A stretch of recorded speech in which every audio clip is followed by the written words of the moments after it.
Okay, we'll call to order at 6:01. My notes doesn't keep it up.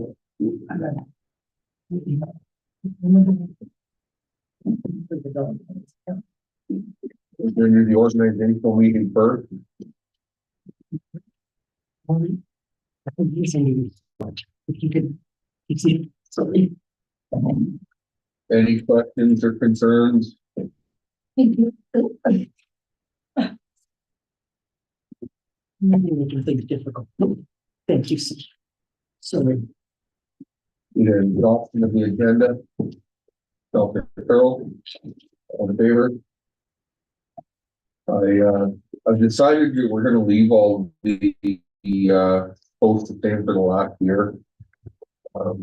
It's just for continuity more than anything, so. Yeah.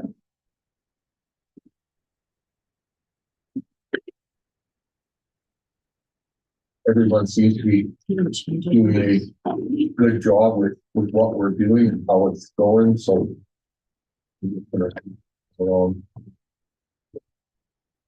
Regular council meeting dates and times.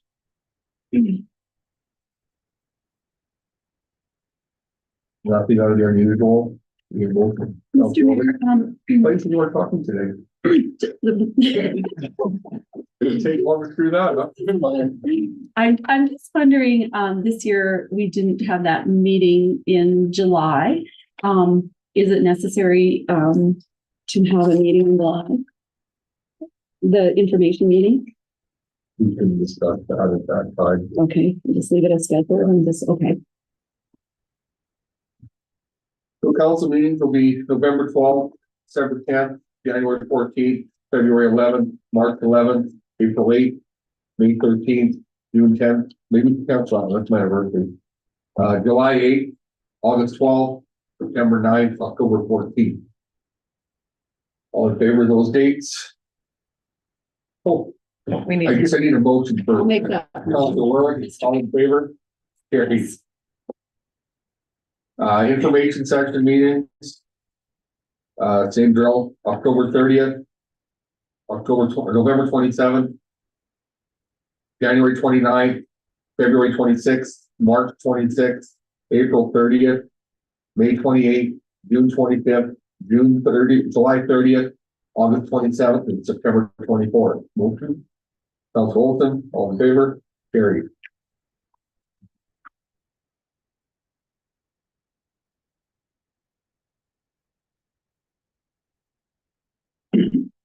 Signing authority, no for that. Sorry about that. No motion required. That Matt, you want to speak to that? No, it's good. Okay. Same thing, we just did two signatures required. Yeah. Okay.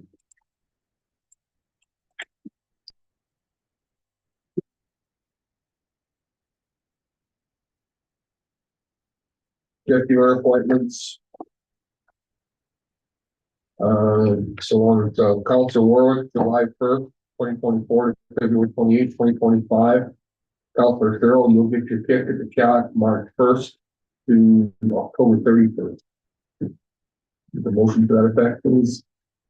Councilor Murphy, all in favor? Carried.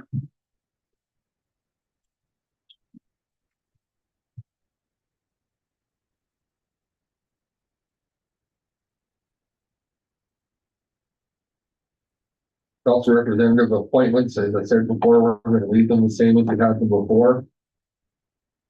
Is there anybody that's really unhappy with what we have going on?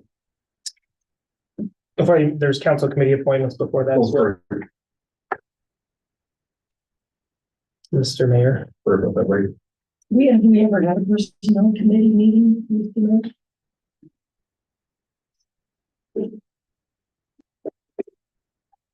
So committee appointments, personnel is Mayor Pavlichuk, Murphy, and Olson. Emergency Advisory Committee, Pavlichuk, Bowden, and Warwick. And Finance is Farrell and Cole. Motion.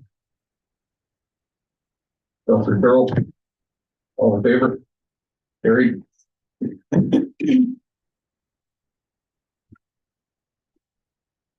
representative appointments, sorry, now I'm on the right one. If anybody has a good reason why not to stay on to where they're at, please let me know, and we can, we can clean something up. I never heard anything, so I'm assuming everybody tolerant of what we've got so far.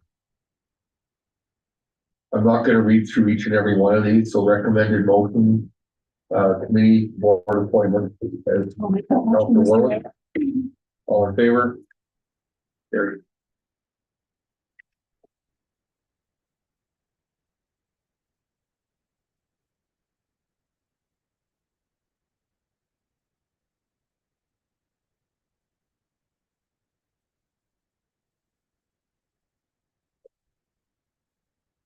Staff appointments. Recommended motion that appoints David Mole as development officer, Leona VP as director of corporate services and assistant development officer for Hanna for a 1-year term. Motion, Dr. Olson, all in favor? Carried. Second one, Council appoints David Mole as director of emergency management for Hanna for a 1-year term.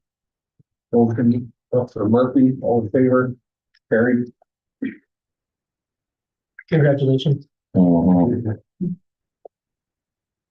Sorry, did you want to speak to that? Good opportunity, but. Assessor appointments. We've been using Terry Willoughby for quite some time. Motion to continue using Terry. Dr. Warwick, discussion. Is there any time that there is somebody else that might come forward? I know that there was a young fellow that was out and about that was doing some stuff for something. He works for charity. Yeah, he did mention that he does work. Will he be kind of taking over if Terry does retire, or is that sort of an application position? I believe, if I'm not mistaken, Matthew, I would put it out to a tender and. So the kid did say when he was here that his goal is say, oh, Okay, But it would, like you said, it would be open for tender for anybody else, but he's basically apprenticing. Is that right?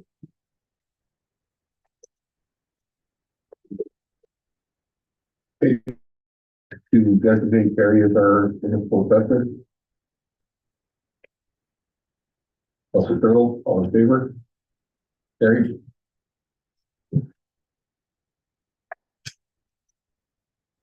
Committee board appointments, again, it's quite a few, so I'm not gonna read through them all. Anybody have any questions or concerns? Motion to accept the following appointments as presented.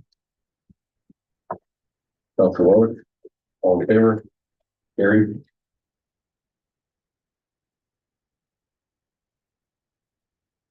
Committee, Big Country Accounting Authority,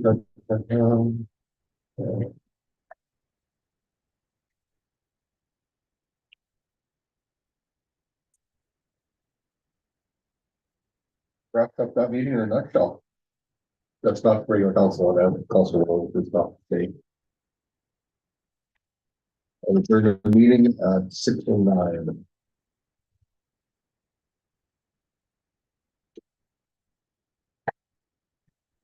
It was the fastest organizational meeting we've ever had. Pretty good.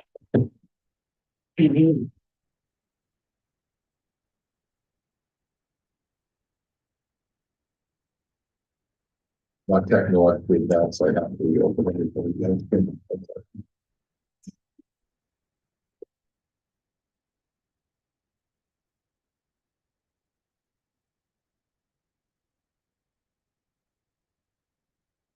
We call a regular council meeting to order at 6:10.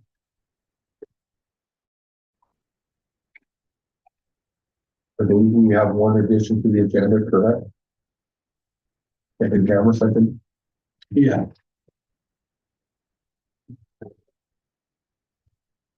So is that 13.4 or this meeting agenda?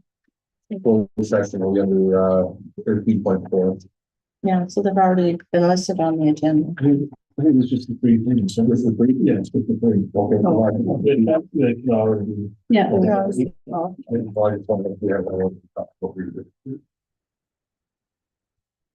Motion to accept the agenda as presented.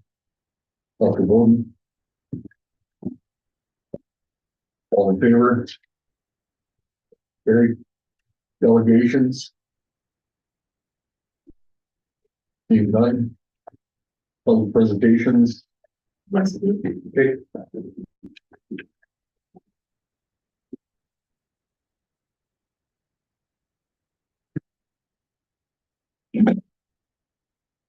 Good evening. My name is Carol Lynn Christie. This is a reminder to the public that there is 1 week left for them to submit their concerns and questions to the AUC or the lawyer, as the deadline is October 16, 2024. It is very important that anyone who has questions or concerns regarding the solar project submit their statement of intent to participate to the AUC or their question to the lawyer. This includes anyone living over 800 meters from the project. Hannalog.ca has information. Hannalog.ca has information regarding the project, next steps, and contact information system. All the list of concerns will influence the decisions that AUC makes regarding the appropriateness of PACE's application, furtherance or advance of the project, setbacks, construction issues, screening, and other areas of concern as the AUC sees fit. There is always a possibility that the issues are large enough to warrant a discontinuance of the project, and it is important to not give up hope for this outcome before the decision of the AUC is relayed. PACE's project at Brooks was submitted 2 days before the application for the proposed solar farm at the airport in Hanna. That project received a submission deadline at the beginning of November, whereas ours was October 16th. It appears that the proposed Hanna solar project is being rushed compared to the Brooks project at least, so we need to pick up our pace to get this done. As it appears PACE has already sold its Joffrey projects, it is apparent they may not be here from cradle to grave as they have stated they would. They will simply sell the lease agreement and the approval certificate to another foreign-owned company as they are. They will receive their money, and then this process repeats itself as it is already done for the Munson solar project. A real court of law may not allow these proceedings to go much farther than their application. In time, it may become necessary for the people to pursue a ruling from a court of Queen's Bench or a higher authority. Through various sources, it has become apparent that our council must argue vehemently for our airport, as it may die or must be moved at a much greater cost. Therefore, why not move the solar project now? I have a couple of quotes for you now. The first is from a person experienced in aviation.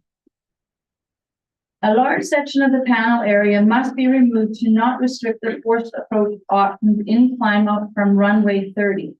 The straight out clearway remaining is a death trap. There exists at this moment the ability to turn east and land safely in a field. A field of solar panels is likely not survivable.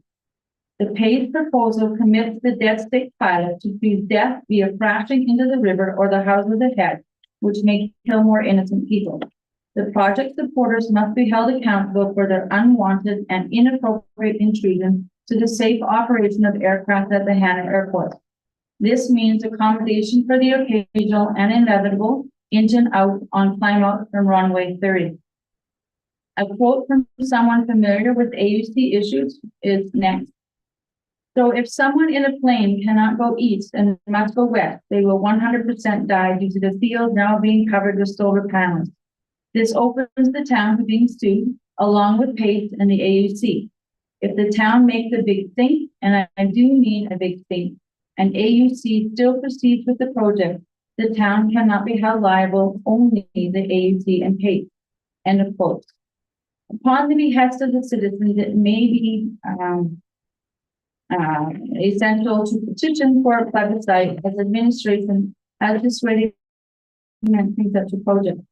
This issue requires the fullest support and concentration of effort from all affected people and our town council. So we're looking forward to the continuation of all our efforts to protect our airport. Thank you. What river are you referring to? The dams. Infected river, probably. Yeah, Oh, right. I was lost. Not the river, the dam. I read their quote. Any questions? Thank you, Carol. Thank you.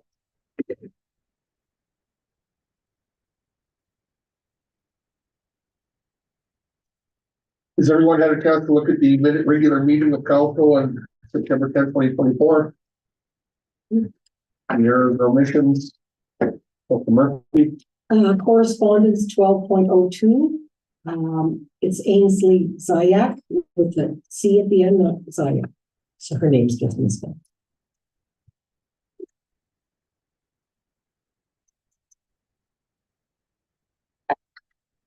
Motion to accept the amended minutes. Dr. Murphy, all in favor? Carried.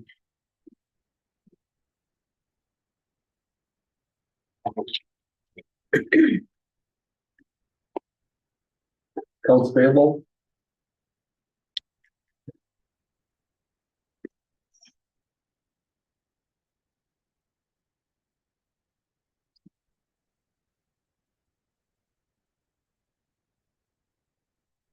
Motion to accept them as presented. Dr. Warwick, all in favor? Carried.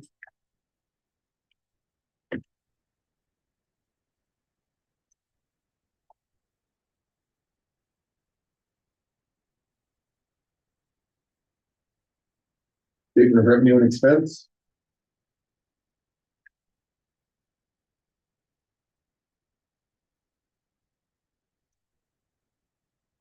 No questions? Also accept the also accept the statement of revenue and expense report for information for September 24th. That's one. Dr. Girl, Dr. Hanna, sorry, thank you. All in favor? Carried. Budget overview.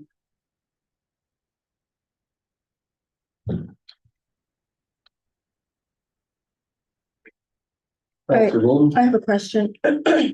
In Public Works, there's an indication, regarding the lawyer or the loader. And there's a difference of, 60,750, from what is expensed and what was budgeted. Is there a trade-in amount that will be applied, and is that the 60,000, or what was the trade-in amount? We didn't bring in the solar. It was So It was 64. it's about, yeah, Yeah. okay. Yeah. That's all I had.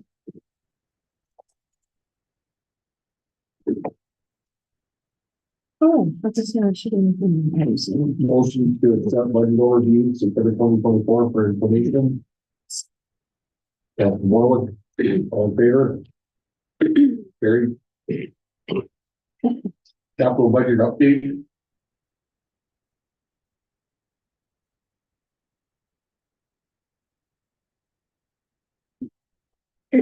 Councilor Bowden? Is there, this has to do with this, SCBA tax. So did you order as many as was planned? The expense is less than the budgeted amount, or is there more to come?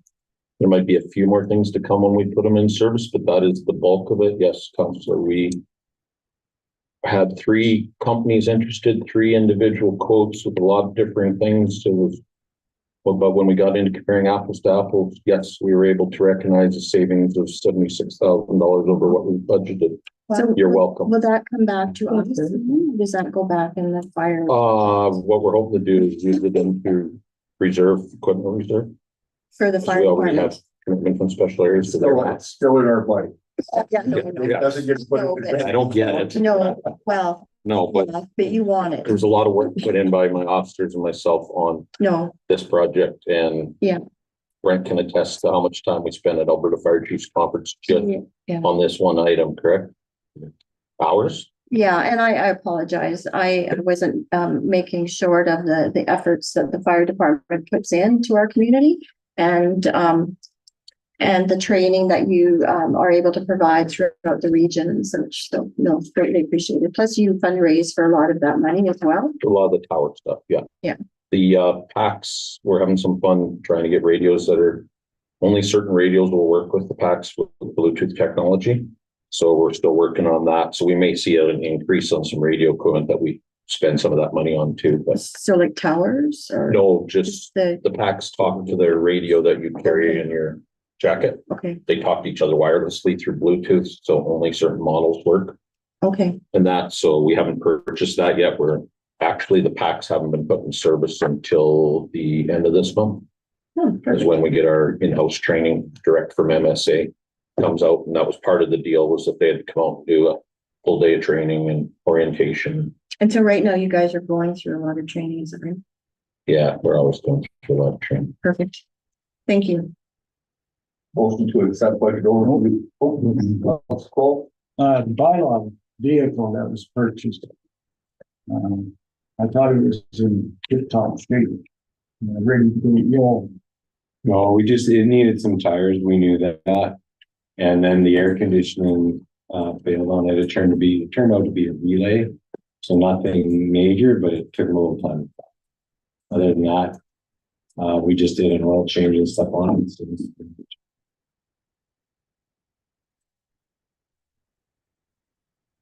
And I'm sorry, are the bleachers in place now or not? That's all I, Yes, supply chain issues is it's still a problem. it's not good for anything. It's everything. Like Everything. things as simple as Yeah. floor cleaning compound is you can get 2 pails when you want 4 and the rest it's very frustrating. I thought we were out of COVID, for lack of a better, I thought was exclusively used for everything for a while, and it just started. I know even like for some of the stuff that I've been sourcing, you'll get 2 in Edmonton, 2 in Montreal, and 2 out of the States if you're looking for 6 of them. And it doesn't seem to be getting any better quickly. And I don't know what the answer is, but I'm hoping that it does get better eventually. Thank you. Motion to accept capital budget overview for September 2024 for information. Council Bowden, all in favor? Carried.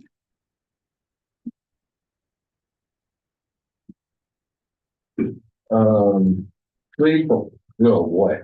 Community reports, Mr. Farrell. We met and our chairperson Nadine Wood, she had been a resignation. So on our November meeting, we're going to get a new chairperson for the Community Service Board. And we've got a couple of people that are coming to the end of their term and hoping to look for some new members. And doesn't look too great yet, I don't think. But Is it the end of the term? no, it was just become sent her notice in on her September meeting, and she said that was effective that day. So whatever, she didn't really let us know what it was all about. So Darlene Herzog decided as our chairperson for the night. And we introduced Matthew to all the crew. And so it was a short meeting, and our Haley there can give an update there on what was going on with the school. And they're doing lots of fundraising, and they're going to get back into their movie nights and their dances coming up. So she was looking for some new committee people there on her list. And they're starting with the lower end, trying to get them to grow as they go through the system. So younger numbers, what they're looking for? Yeah, the school, yeah, they're starting with the younger ones. They hope all the way through to grade 12. So by the time they get there, they'll be ready for volunteering. But yeah, it was a quick meeting, and that was about it. So we'll find out more what's going on in our November meeting with our new chair. Any other questions of, communication board? Hearing none, we get a motion to accept the whole report information. All in favor? Carried.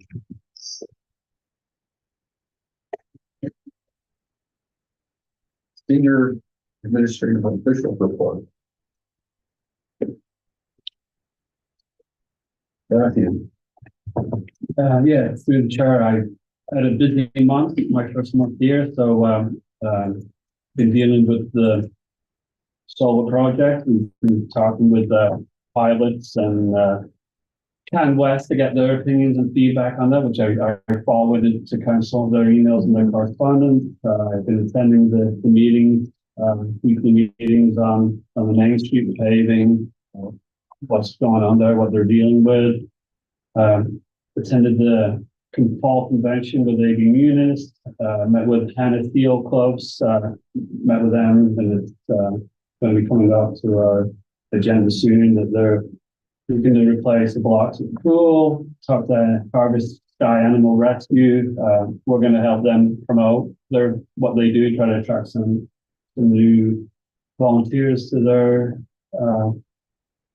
program there. From the community services manager, they've had a busy month too with all the stuff going on there, from rodeo to the rummage sale to their, getting the ice ready. The park's been winterized, working on the LED grant application. Community service coordinator, been working on the local youth project, community showcase, youth programs. I don't know if Grant wants to talk about it, or are you? No, I go further down the list. Thanks, Phil. Yeah. So can I ask? Go ahead. Dr. Wolf. So they're working on that last half to the post office, right? And so do they have planning to pave it as well while they're paving the southern?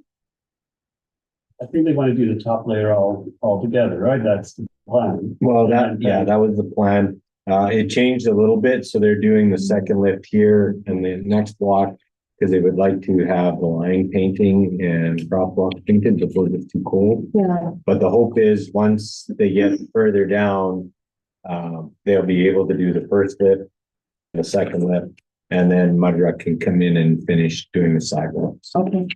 How long do they need between lifts? They don't. They don't? No. Okay, so they could do all of that at one time. Yeah. While the crew is here. They would kind of like the sidewalk in, but Zach said they'll push through because Mudrock is really busy. So they're hoping they come back sooner than later, but that's all that's left is sidewalk and paving. Nice. Thank you. Any goals to Gremlins in phase 3? No, it actually went fairly smooth. Touch wood. We opened the big 16-inch line today and flushed out the hydrant, so everybody should be off of temporary water. They should be back on normal through the meters, and the storm drains are good. And with no rain, they didn't have to take the gravel back out. So, yeah, it's touch wood. Well, we won't get any bad weather. They're shooting for the middle of the month. Good. That's great. Yeah, she looks great. Yeah. What are those yellow things? They're not drains, are they? They're just On the sidewalk, they're just mats to help with sliding. Okay. I heard That site impaired, right? Yeah. okay. I didn't say that red stuff, somebody slipped and fell on it. It's pretty slick. There was a couple people, but we did some testing on that and we talked to Mudrock about that. It could have been, because it's red and it looks shinier than the sidewalk, it's the same texture as the sidewalk. It could have been a mental, not saying they didn't fall, but so what they're going to do in the next pump outs is they're going to try to broom them a little thicker to give them a little bit more of an edge. But he said the texture is the exact same as the sidewalk. It just Looks a little different because it's county. Yeah, the one that I heard about, is a middle-aged man. Yeah. So, it wasn't a senior or something, so that was my concern with seniors and stuff, so. Yep. Perfect, thank you.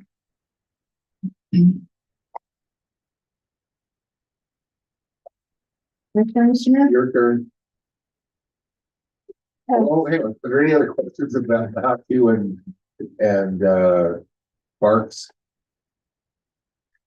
Yeah, no, sorry, well, That's fine. Yeah. As council is aware, the public engagement phase for the animal control bylaw project closed. So the turnaround time to get that report ready and to you to stick with our timeline is pretty tight, but we got it done and to you. Other than regular, every day, month to month.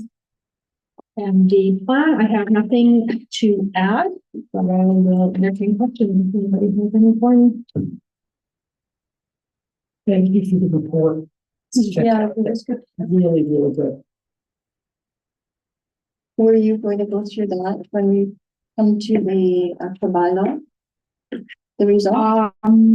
Like, I don't know, I like, didn't have a plan to, but yeah. I think that's what we do you think it's of value, Mr. CAO? It comes in wishes, yeah. It's been provided in the package and it will be, once we get to that part and the results are approved, it will be public and we'll be Yeah. promoting that. Yeah, okay. Yeah, no, we can wait till. Perfect, thank you. no. Yeah.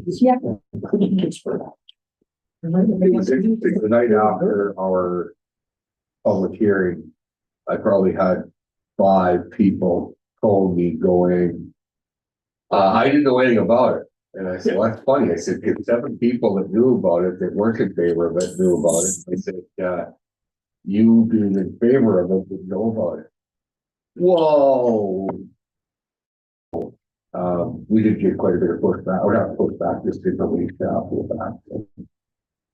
I struggle to believe that 7 people were opposed to doing about it, and the 5 people that didn't know about it were in favor of it, so.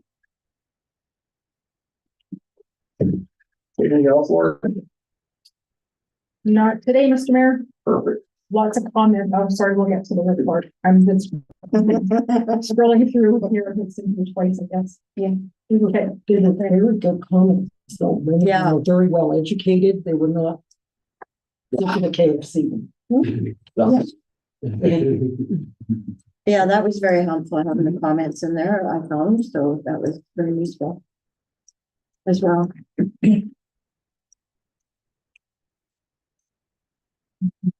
Anything else? Good.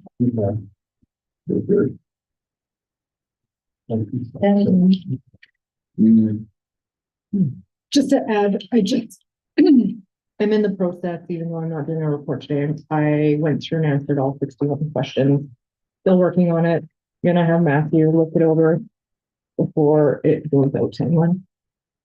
But it's pretty much everything that I have read through all the comments section and I answered and responded to each concern.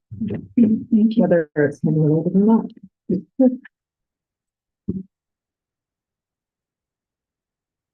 This emergency management report, guy. You got public works. I have nothing further to add. Unless there's any questions. Kind of updated on the road, we're just doing our winter, getting prepared for winter stuff. As soon as the leaves start falling, we'll be sweeping. Of course, next we have cleanup week, which it is. And that'll be right after Thanksgiving weekend here. So just basic fall work we're working on. Did you get a chance to take a look at the picnic tables in the spot? I did inform Eric and they assured me that they will take care of it this winter. Thank you so much. That means it's on the schedule. I reached out to Tony from Freightliner and as far as I know, he said things are looking good, but he was gonna give me a report, man. We did bring the other sander in and have it on the waste bin. Are going through it just. If we have been going to have, that 4-letter word go up into about 8 times, so. And just like everything else, they're promising stuff, but it's coming in later. We can get that for you. Oh, there's gonna be a little bit. Yeah, we're making sure we're ready to go. With our other one. Kirk, the release on the dragoons. It went good. The numbers come back good. We've got the valve back closed and everybody's happy. Environment is happy. The farmers are happy. And it wasn't enough they noticed it, but not a lot. Yeah. Perfect. Anything else? This would do a motion for each one. Go on.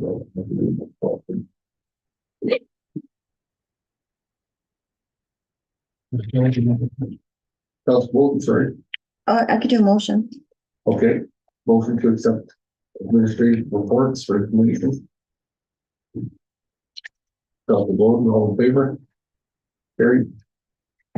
Emergency preparedness, emergency management report, Mr. Moore. Thank you, Mr. Mayor.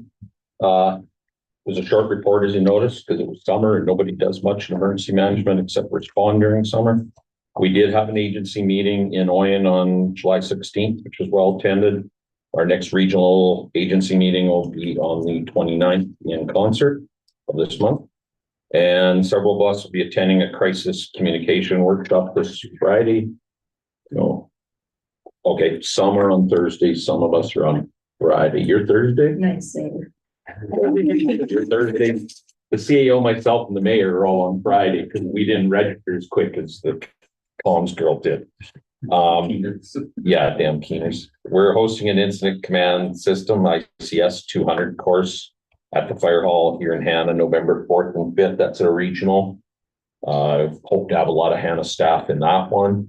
And a second one's in Oyen, November 18th and 19th for any of our staff that can't take the first dates due to, we need some people at work and not everybody tied up in the courts for the Monday, Tuesday. And that's about all I got for that report, Mr. Mayor. Any questions or concerns, Mr. Moore? Hearing none, motion to accept. You recommend management third quarter report, are you better? Cole, favor? Gary? Development. Pretty standard quarter. Getting a lot of fences, people trying to get fences in before winter. And speaking of fences, I'm working on 2 separate fence issues with 2 different owners. Slowly making small progress on both files, but very slowly, slower than I'd like, but still trying to work with them without sending the contractors in with saws and removal equipment. But one of them today was given the material. One is material use and how the material is being held, pallet fence, which, it is just a horizontal board fence if you assemble it correct and have proper posts holding it up and everything else and make it look good. So we're still working with that owner. And the other one is strictly a height issue, ridiculous heights. He has complied with a lot of my requests, but he's down to one area now that we're disagreeing on. And I had to play the heavy today with you have till this date, and then we will hire a contractor to come in. And we won't hire a contractor to cut it to 6 foot high. We'll hire a contractor to remove it. And then he'll have an opening between him and his neighbor. So I'm hoping that final, I see Mr. Moore laughed at that comment, but we don't hire him to readjust the height. Right. If it's the wrong height, it comes down. So I'm hoping we're not going there, but consider it a chainsaw practice night would fix it. 3 to 4 minutes, but not great PR if I do that. So. And is it a concern because of the neighbor on that side? Yeah, almost every complaint I deal with when it comes to fence is actually a neighbor dispute. I can't believe how many neighbors don't get along with each other.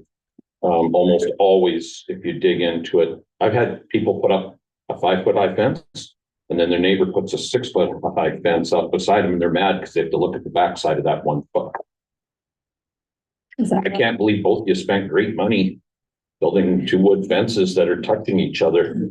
because we can't get along. So Share the it's, cost. yeah, like double the cost instead of Yeah. split the cost and maybe go 5.5 feet instead of 5 and 6. I don't know. They're all neighborly, and some of these involve law enforcement showing up on one of them because the two neighbors were going at it after they built fences and somebody called the police. So yeah, if you got great neighbors, be happy. Although they say if you have no problem neighbors that will look in the mirror, you're probably the problem neighbors when they stay. So Mr. Moore, can I ask this question about, there seems to be an unsightly property in town that has a massive, conglomerate of fencing around the property. do you know the specific address? I do actually. Is it our firehouse? Yes. Okay, so what we did on that one, and this is before Matthew's time, it was when Kim was still here. We looked at that fence as being no worse than temporary construction fence. And we had approved it temporarily. Now, temporary being the key word, this is not to be a permanent fence, but if they put up regular construction fence, be the same height, and you see through it, see the mess. What they put up was a solid tin fence, which if they wanted to get a permit and put proper posts up, you can use metal sheeting as a fence. That's great. Nobody can see what's going on inside the property. I got one commercial one going up shortly. That's awesome to have like that. But yeah, in this case, we approved it as temporary because we've seen it better than nothing and having the unsightly. As far as the rest of the unsightly property, I defer to municipal enforcement on that. Does not currently meet unsightly. Not currently, I shouldn't say that. I would have to look at the backyard above the fence at this point, but previously no further unsightly went forward because it was all in development. For permits for building and construction and that. I can speak more on that. They did pull a development permit for that property. The development permit was approved with conditions. Conditions being that the property has to have an inspection by Park Industries, which is who's doing our inspections now. It came back to me, Counselor, before they could be issued a building permit. And that was explained to the property owner as recent as yesterday from Palser. Sent it out yesterday when they were updating a bunch of permits. So we'll see. They have so much time now to carry forward and meet those obligations. Otherwise, they won't get a building permit and it'll stall out. Unfortunately, if it stalls out, we probably all know what happened. Yeah. We probably know that, that it just sits there until we get to deal with it. But I'm doing what I have to do under the law and what I'm allowed to do under the law. Okay, well, thank you. I just thought we have lots of citizens that I don't know. I advise them that they need to, put in a complaint and go through due process, but it is, you know what, for everybody involved. It's not conducive to, a neighborly environment or any of us driving by. So I understand the concerns of our citizens when I'm listening to them. So. If I had $1 for every person that gave me help for us putting that fire out, we'd be doing really good. Give you 10. Yeah, I know. Property owners have rights. Yes, and I understand. We don't have to like how the situation and all the peripheral that's attached to that address. I'm not concerned about that. I'm concerned with what it looks like. We have some standards like you're addressing with other properties, and I expect those standards for all, is what I'm saying. The best thing would be if they get the inspection, get the permit and actually fix it properly. That would be the best, right? Fixable. If it's fixable, and that's what the inspection's for. So this temporary fence, is there a timeline on it? While they're under construction, which would be within reason. Now that we've got a permit out and they got to see if they can get a building permit, if they fail to get that, then we would ask that the fence be removed and a proper permanent fence be erected. It wouldn't take much though to make that material into a permanent fence. So, but also, I guess the tenants, if it doesn't meet, is there a way to then board it up and say no more people, this is not a livable home? Currently not a livable home and it's currently got no tenants. That would be the responsibility of the health inspector, which we would then call them. So who invites the health inspector? I can. Okay. Is that upon request by council or? Well, administration, we're just waiting for the permit opportunity to go through for fair due process. So they have their their opportunity like everyone else. And Thank you. we'll see what happens going forward, and then decisions will have to be made on whether. We just can't make special rules. We have to give the same rules to everybody. So when I issue a development permit, they got 1 year to get a building permit.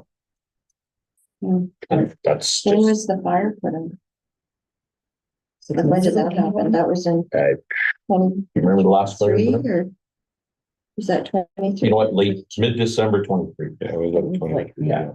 Actually, yeah, I don't, Oh, that's I don't have 23 numbers with me. But you don't have that on the top of your head? Come on. I want to say December 17th, 2023, but don't hold me to that date. That's what pops in my brain. Any other questions? Thank you. So how long can a lot sit empty? Till like completely empty. Yeah. We have nothing here that states something must be built on a lot. Ever. Now, when when council created Fielding Place, you put some conditions on those lots when you were selling them that they must see a development on them within 12 months unless council extended. That's because a development permit within 12 months. Thank you for the correction. So you guys did that, created this built subdivision or had it built for the town, right? But as far as if I knock my house down, I can sit on that empty lot forever, generating very little taxes for the community because it'd be a low value and just sits there. We had put some conditions on some property that was sold through tax recovery. Okay. As well. And I think when we were looking at selling them, we wanted to put something had to be developed within a time frame. And so I think if it comes through tax recovery, that council has the discretion of putting conditions to the sale. If you end up with ownership at some point, then I'm sure you're able to put conditions when you Which is sell. what we were considering, Yeah. a narrow lot on Box Lake Trail. No, that location is off of file. It's just slowly progressing and it hit a bit of a slowdown recently too that will probably derail it, but I think our public appreciates just hearing that, so thank you for that. never a problem. Yeah. If you ever want an update on it, just give me a shout. Thank you. Okay, so can we get a motion to accept the development offers reported to limit on the road on paper? Carried.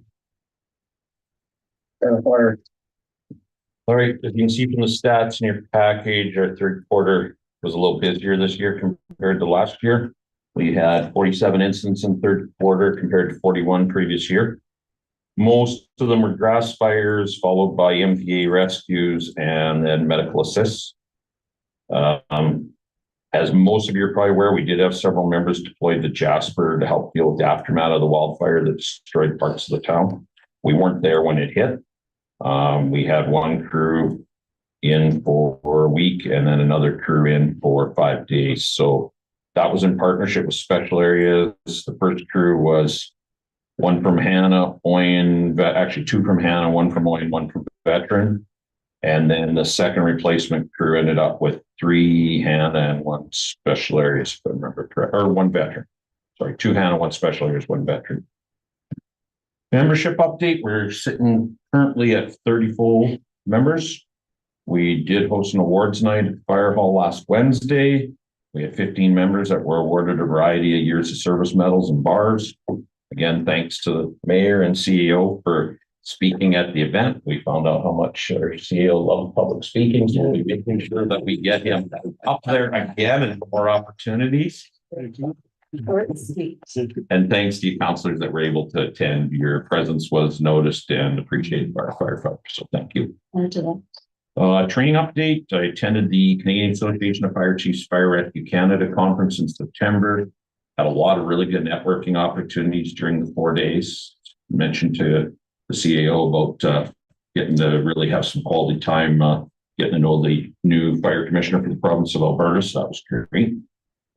We have a NFPA 1001 Firefighter 2 class that's going on right now. They're doing their chapters and their quizzes online, and they'll be going into practical training starting not this weekend, but the weekend after. Our training site, the flammable outdoor props were installed in late July. We're happy with how they've performed so far. Having them props is what will allow us to hold this upcoming firefighter 2 course and allow us to train our members to even higher than what was possible before. Currently, we only have a handful of officers that have their full 10-1 firefighter 2 level. And this now is going to allow us to eventually have 30 members to that level, I would hope, within a few years. So, Excuse me. sure. So right now you have a car out prop, and what other outdoor props do you have? So there's a car prop on what's called a half quad, and it's strictly a car. It can have a trunk fire. It can have inside the main compartment fire. It gets up into the engine. It's all propane driven, so it's propane vapor for the pilot lights, and it's actually liquid propane in water, which simulates your fire. It's real fire, but it simulates how it would normally work if you had cloth or material burning. The other one is a full quad, so it has 4 sections to it. We currently have a hazmat tank taking up 2 sections. That a tank allows us to use it for training when we're doing hazmat training with no fire. We can have parts of it where water overflows. We make it like it's an overfilling tank, and it has some good fire features to it. We have fire on top and on this, or on the bottom, and out the one around the edge, isn't it? It's kind of like a jet engine almost. And then we have a barbecue.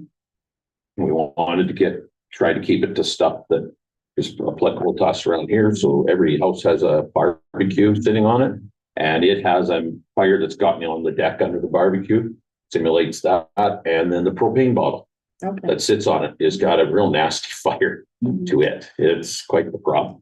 And then we've got a flange prop, which is just simply a pipe that comes up across and back down. It's got a valve on it, what we would find all over the oil patch around here. And it's just a leaky flange that sprays fire out of it. And these props use water to disperse some of it, and then propane.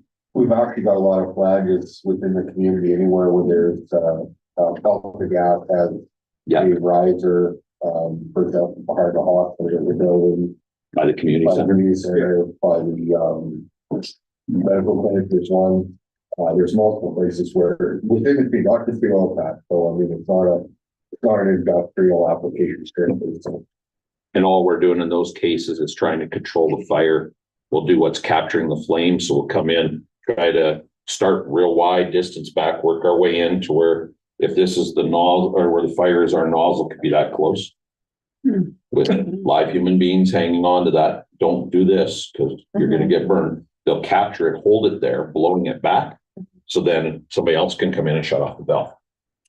Okay, you're never putting out these natural gas and propane fires, what we find out on the oil sites or even in town. You're not putting them out. You want to contain the flame so you can get at the valve, because usually the shut-off valve's right in the middle of it. So the idea is get in. So on this prop here, it's so that it's got an actual hand wheel. So they'll go in, and when they close the hand wheel, I believe it stops the water flow on the pressure. So right now it blows out water mixed with liquid propane to make it look like it's, say, diesel or gasoline, whatever, burning. And when we shut the valve, you lose the water flow, and then the guy running the prop can dial it down and then let it go up. What about EV fire? Scary. We haven't got a prop for that yet. Give us time.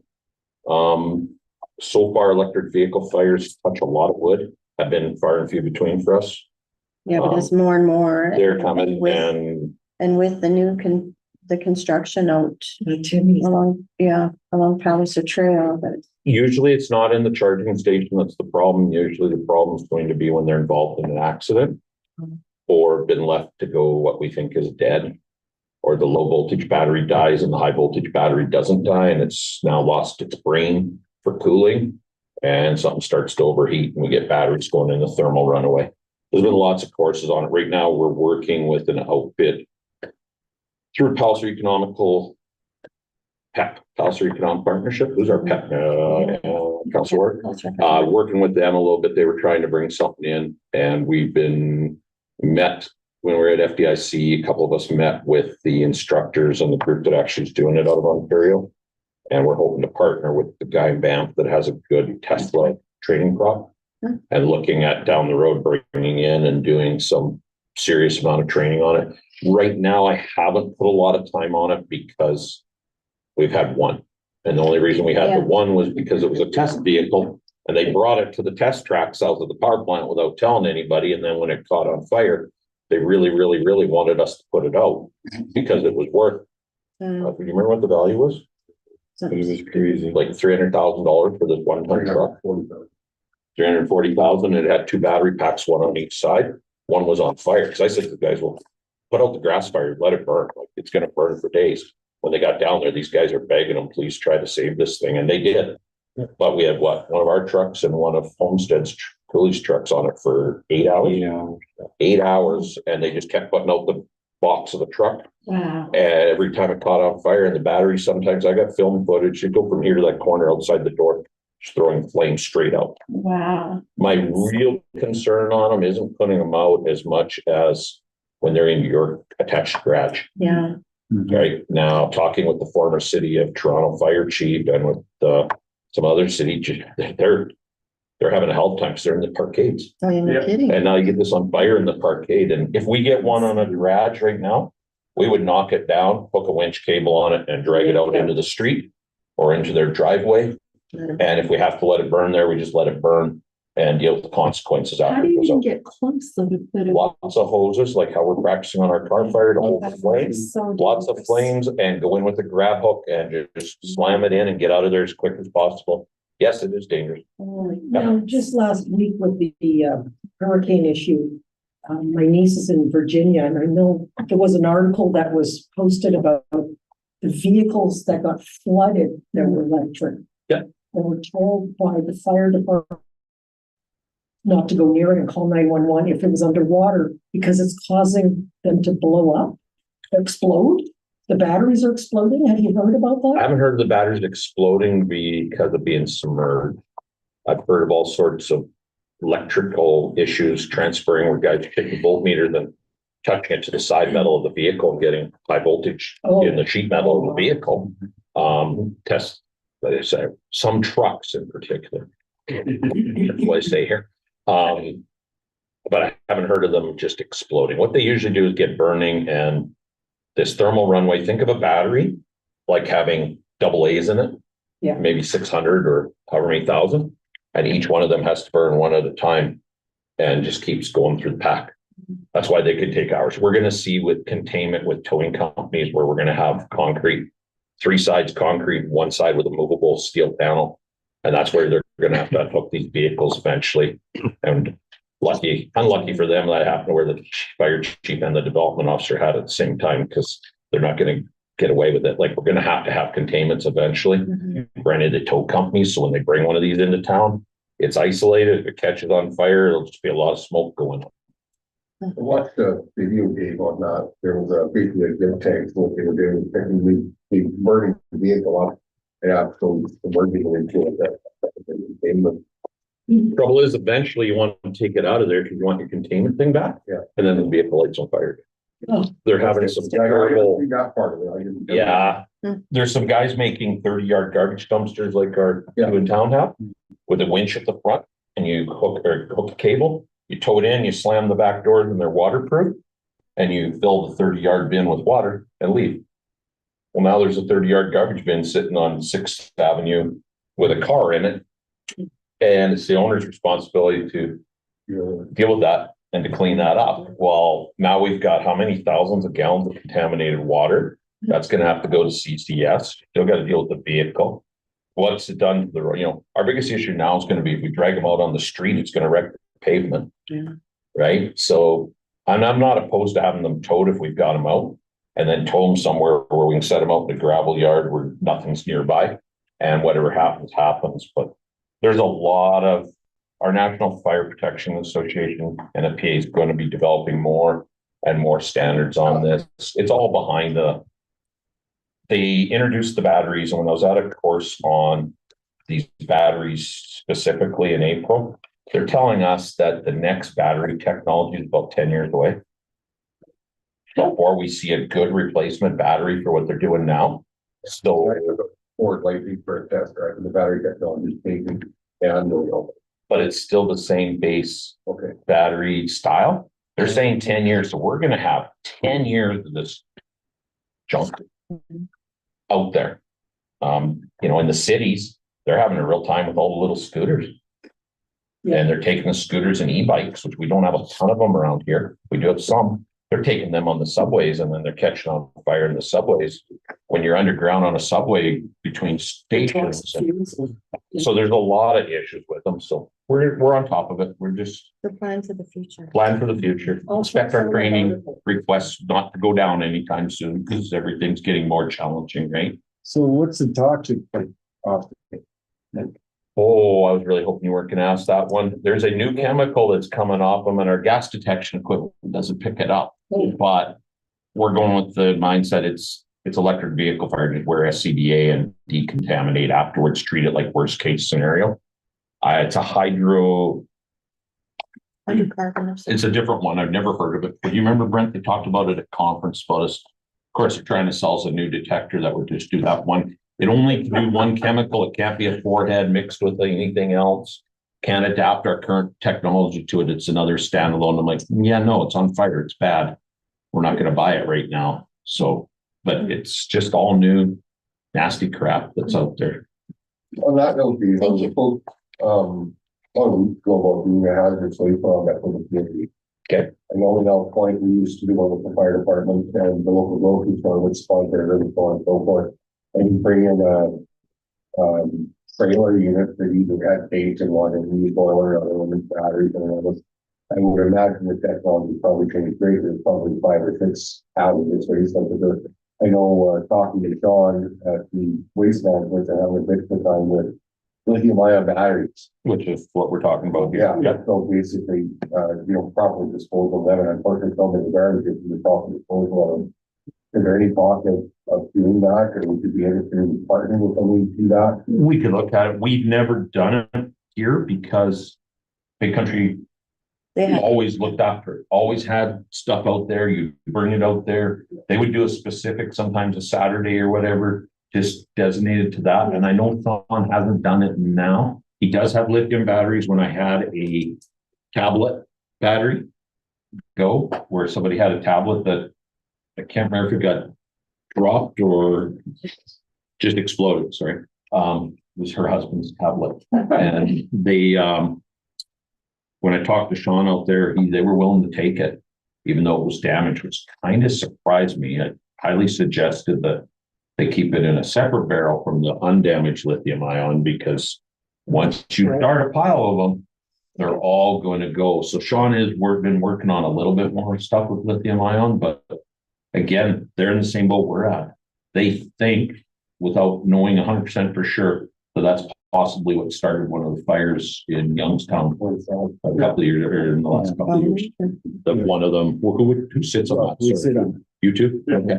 And that was what they come up with, is that one of them? And they said that, they put them in the garbage bag, mix them in with everything else, Mhm. and then they get, just thrown into the landfill. And then they run over it with a cat, Yeah. or whatever, and that's what You don't know really that. triggers stuff off, yeah. Well, it's no different. Help with some education, some kids get education. I don't know any different. And that might be something to talk to Sean about. Maybe you, me and Sean could have a chat sometime and just see if there is something we could do. Because I know we're comes to my talk by regularly, and I've had a better request. I'm equal back to a point, but we feel like the hazardous roundup then was very different than the hazardous roundup would be now. When we get in here, Mr. Mayor, because I did the poster every year. Yeah. Up until COVID. That's what I thought. Yeah. It never It came used back. to be out at I'll talk to Colin. Every transfer site had, He had a separate date, Yeah. and they would do them in a row so that, Yeah, and see what we Make the do. round. We do a VX demonstration at the same time, they can basically an evening event for people. which we could easily Yep. partner with them Okay, too, right? I'll spearhead that. Council Paul. Sean, I think, is going to almost abolish that program, like the recycle or the hazard waste cleaning, because they got paint cans or barrels out here, and they've got like for the computers and all the rest of that. He's got it all sorted out now, and it's like that on most of the transfer stations.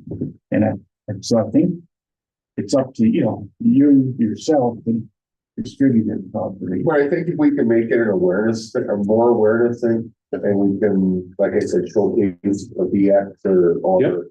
something like that, and it makes it into an event. Versus just what's happening on, I think education is a big part of it. I mean, throwing these batteries away, I would hate to get somebody lithium batteries get thrown away on a daily, weekly basis, it's not understanding. So I think it would be a better information, so I'll talk to Todd about maybe get some more information to you, Roy. I just want to have another fire. Funniest part is 9-volt batteries are the most dangerous battery there is. Yeah. Positive, negative right here hits any metal object, you heat up, short out and have a fire. Carry them in your pocket with coins. Points. Oh, yeah.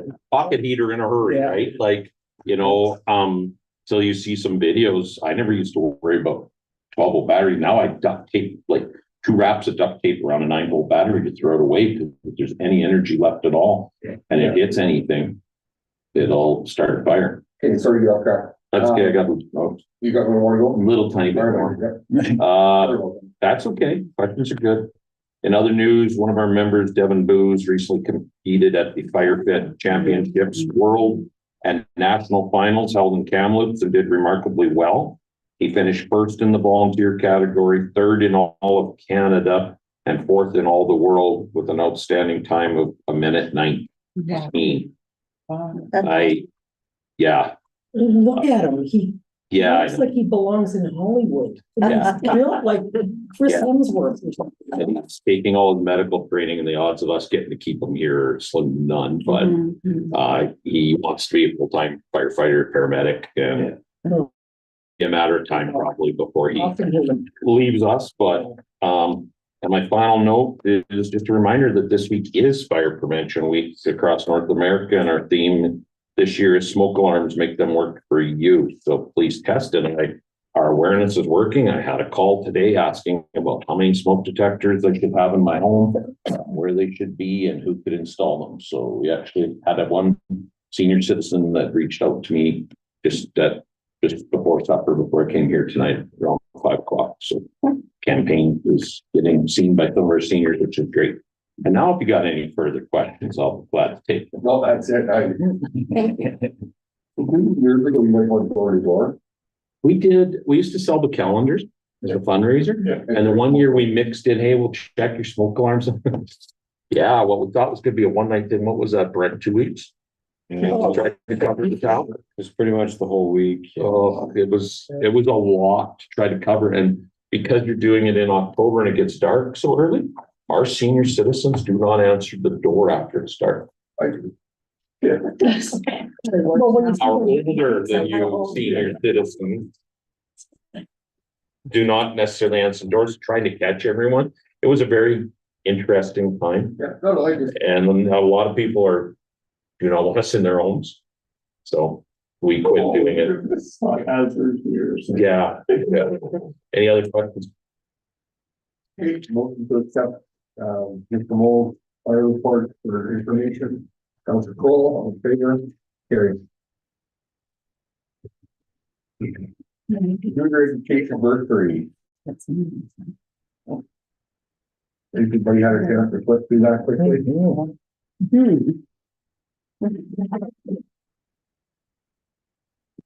Three very, well deserving recipients. Yeah, definitely. I know of all 3 of them, so.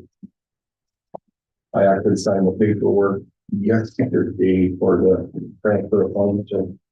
Motion to, for information with Fred and Freda Bruder Education Bursary for graduating in 2024 recipients. Motion, Councilor Bowden, all in favor? Carried. And Devin Booth is one. Yeah. Oh, okay. Yeah, he was one of the candidates. I think, Mr. Mayor, just in reference, it'd be good to name those individuals just for people watching. Yeah, we can do that for I sure. think it's commendable that these individuals, and Devin Booz being one of them, is, Jaylene Bowden, Delane, sorry, Bowden, Devin Booth, and Zachary Stanger. Yeah. Interesting part of that, 2 of them were my neighbors up in my country, so. Yeah. I right here, Polytechnic, back to science for nursing. Devin Booth, Emergency Services Academy, primary care paramedic. And Dr. Stanger is Grafton University Bachelor of Arts or Anthropology. How much were they? Man? I believe it's $1,500. $1,500. 1,800 each is what we're at now? Yeah. Okay. That's awesome. And if anybody would like to look, there is the past winners all the way back to 2007. Yeah, it's been a good program. Yeah.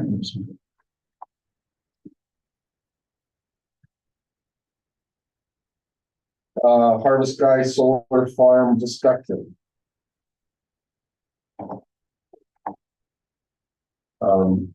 Recommended motion that council administrator carry to the town of Hanna as an intervener, which we've already done, I believe, correct? We haven't registered. We haven't done it yet. Okay. I think the letter was there something. I think we approved a letter, sending a letter to Harvest Sky solar farm that we were not in favor of their, The long I've been here, that we haven't, Yeah. okay. So the recommended motion is the council direct administration to register the town of Hanna as an intervener with the agency proceeding the Harvest Sky Solar Project number 29274. We'll make that motion. Everybody comfortable, we got our hand up a long time ago. I think she had it up when I started reading it. So, all in favor? Gary. Second motion was council directed administration to secure services of Brownlee LLC. There was Earthworm Town handling the opposition of the solar harvest solar farm proposal. Motion, Dr. World, all in favor? But this is like open kind of like dollar figure attached to that, correct? How much do you spend to prove a point? I think you get some of it back, you know? There's a formula on the website for fees. Yeah. It's probably not gonna be under the thing. Well, I'm sure Brownlee will charge more than what's there. Them knowing the rate of forgiveness return that we get on it. I sent it out to everybody as well. It was there. It's a certain rate for, a junior lawyer, whatever level is up. So it's a deep discount. Like it's gotta be 70 to 80%. I know the other groups looked into exactly what gets billed for it. But no matter who you get, it's the same rate you get returned. A sound investment. Yeah, I believe it's a sound investment as well from the comments I've heard from residents and such, but there's all sorts of land available to put it somewhere else and not near our airport. And Mr. Mayor, I'm just wondering, after having a brief conversation with Riley Garrison, who was a local citizen at one time and highly involved with the AUC, whether it would be worth, he did indicate that if we have any questions or concerns, that he'd be make himself available to have conversations with us. So I don't know if there would be a purpose or a reason, but at this stage that we would be in touch with. And maybe just in our positioning and maybe some of the protocol. A couple of us have in mind the stuff that has taken place and more so what has not taken place. And I'm wondering maybe as a corporate body, would there be any gain in having a conversation with him? What's his position? Well, he's in the management part of it. I would look up his title here. Well, he's the upper. But he's not part of the decision panel, is that right? I'm Correct. He's he's executive marketing communication. Yeah. but he's still very knowledgeable and has a great Absolutely. understanding and has sat in on many other If cases. Brownlee's representing us, I think Brownlee would be in contact with Riley. Not necessarily, I don't think, but He's I separate. just don't know that it, Executive Director of External Affairs. I just don't know that any of us meeting with Riley is gonna be of any benefit to, we're not gonna be sitting in the hearing, it'll be Brownlee sitting in the hearing. As a minimum, we should keep him in the loop. He did Oh, request sure. that, No, so we no. can let him know we've done this and that we've retained. Yeah, I have no problem with that, I just don't see that there's, He'll be an asset to keep it informed for sure. yeah. I was just gonna look up his. and knowing Riley the way I know Riley, he's probably very well informed. Yeah. Well, and especially when, we received a recent letter in response to our last council meeting where it was indicated that the local flying club gave a letter of support to Harvest Sky solar farm. And the letter that we received a letter like shortly after, if it was a day or two afterwards, from the president of the flying club saying they did not give a letter of support. Okay. And that they will, and that please consider this letter as a letter of support for the town fighting this solar project.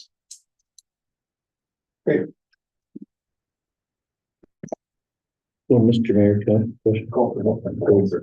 This role. when we're putting this through to the lawyer, not like I haven't had a lot of time spent on the file because there's so much information on it, just as an adjacent landowner.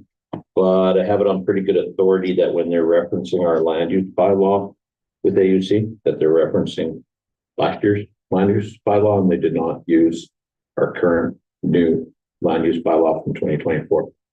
So something for our lawyers to maybe be made aware of when they're referencing what they have to do to meet the land use for the town of Hanna. I've been trying to verify that, but I got it on pretty good authority. So at least something for our lawyers to check into to see if they used the wrong one when they did their application. Because we have differencing. Add the list to, yeah. Yeah, it's a different, we have different criteria based on which one they used, right? So. Counselor Cole. The same as like, they say they got everything for the fire. They did. In the end, they did. Their mistake was calling it a Hanna Sheerness project, which when I seen the Hanna Sheerness project, I took it as that's the Sheerness project.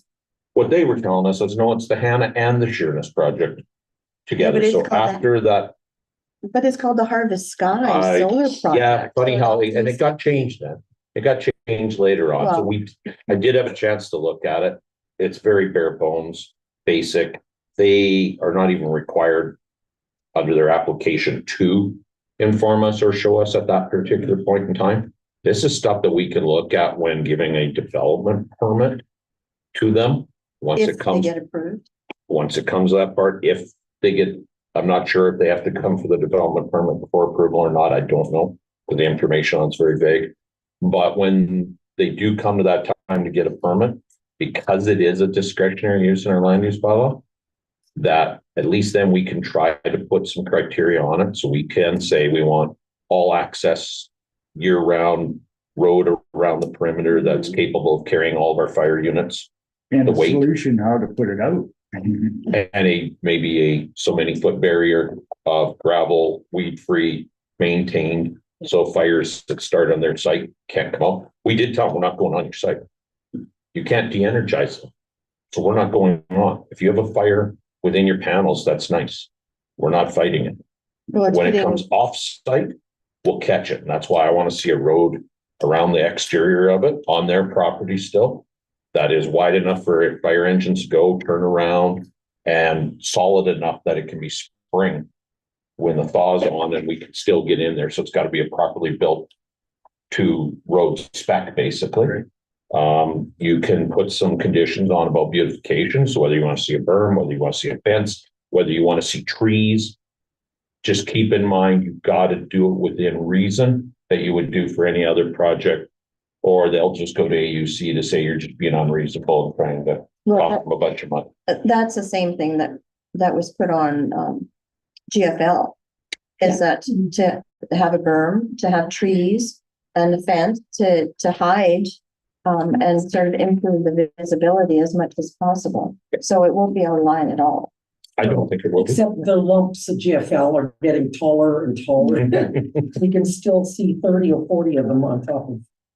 Yeah, that's our only real is that by allowing it, by having it in the land use bylaw, it allows a little bit. So that's where we got to be making sure that they're referencing our proper land use bylaw application. As far as scribble it down. well, and they did come back just in the last 48 hours and had questions from AUC regarding fire. They wanted to know if we were how many full-time or if we were volunteer. So I sent back 100% volunteer. Wanted to know the average response time to site. So looking at, depending on weather, time of day, middle of nights, I gave them a response time of around 11 minutes on average to get to that into their site from our hall. You got to look at if it's 2 a.m. for firefighters to get out of bed, and we can barely push the 10 if it comes in as a structure fire. We're usually just under the 10 minutes. That's guys going hard because they hear structure fire. So if it comes in as a grass fire, we're probably going to be close to that 11-minute mark. So I did provide Rhonda with those answers just yesterday. They had inquired. So AUC is dealing with the file. There's communication going both ways. Can I make another comment?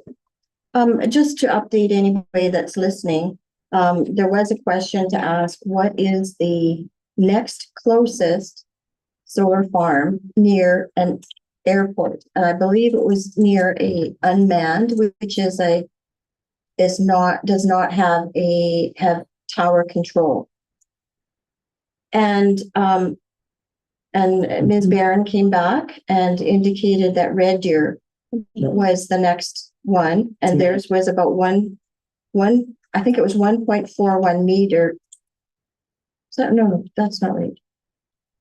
It's a manager. I'm sorry, 141 meters. Yes. And ours was 120 meters from the center of the landing strip to the first panel. This is 141 meters from, I believe it's the center of their strip to the fence of their solar farm. And Red Deer has tower control. Yeah. It's not comparable. That's Red Deer County.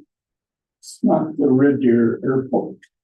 Red Deer County, Over by the home, Still has a tower, does it not? not Lacombe, no, Well, this one was with Red Deer. municipality does. So, yeah, so if it's the Red Deer one, it is not, they're not comparing apples to apples. So, Mr. Mayor, I just referenced here back to Riley Gregson.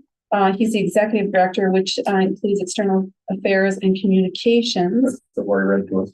Okay, well, I just want to highlight what that actually means then. Okay. Because it is, his primary is governmental relationships, community support, analysis formulations of regulatory policy. So, all of those things, I mean, his outreach is about community, Okay. from government to community. So yeah, there is a connection there. I mean, he did say there was, that he Okay. would be, so I just want to confirm that, that external affairs is part of what he does. Should we send this letter to, Mr. Horner too? I'm not, does he have any impact on it? It's independent. He's always saying, my door's always open, and if there's any kind of, problem that's. It wouldn't hurt to send it to him. No. To keep that's right. him in- No harm. No, That's what I'm saying, wouldn't hurt to send it to him, there's no, I'm not saying there's no repercussions one way or the other for it, so. Probably. I was thinking, Would probably be more, sorry, Mr. Mayor, we'd probably be more beneficial to send it to the Minister of Energy and as well, and keep him enlightened too. Again, Matthew Jones, we're still in Morgan. So we can read it. Nobody's got all this bad, so he'll have a word for word. Sure. Like what he wants to do after. word grass. Thank you. Okay, so we've got both motions made and passed.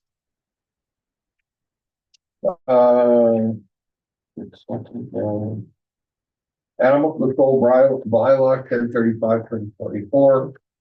Recommend a motion the council accept the report, titled what we heard, phase 1 animal control bylaw.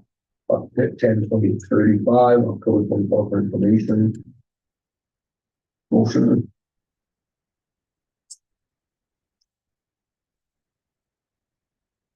Did you want me to? Really not much to say other than the public engagement closed on the 20th of September as part of the overall plan. There were educational pieces available for people. There was lots of promotion around it. It was in our flyer, weekly flyer, more than once that went out. We had 6 different e-news articles that went out just to educate people that the animal control bylaw was being looked at, and oh, by the way, there's a new section in here on urban hen keeping. And then we moved into the public engagement phase, which was asking residents to voice their opinions. So we had the survey, which is available online and by paper. We did have only one paper response that came in, but it's fine, it worked, right? We provided it and it worked. People were encouraged to speak to their elected officials. We had an email address set up specific for comments. And we're invited to write correspondence, addressed mail. Thank you. I was just thinking, couldn't think of the word right off. So I think there were plenty of ways for people to express for or against the bylaw and the project. And the trigger seemed to be the urban hen keeping in the bylaw. 68% of the survey respondents, and those are the percentages, are based on the survey alone. They're not based on the correspondence, and they're not based on the public engagement section or the public hearing that we have here that evening. So 68% did not support allowing hens in town. Some of the people in the